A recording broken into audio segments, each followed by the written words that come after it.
Ertalab uydan chiqib ketasiz. Nima uchun? Nima uchun mehnat qilyapsiz? Ro'zg'orim, bola chaqam, ota-onam deb. Va topayotgan pulingizni qanchasini o'zingizga ishlatasiz?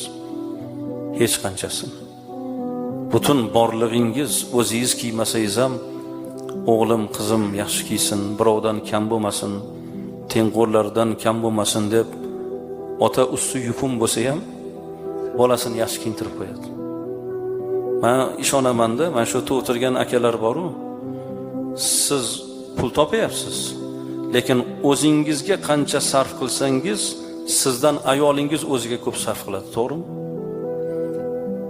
Sizdan ko'proq kiyimga pul sarf qiladi. O'zi uchun erkak kishidan ayol kishi ko'proq pul sarf qiladi. Lekin shu pulni siz topayapsiz.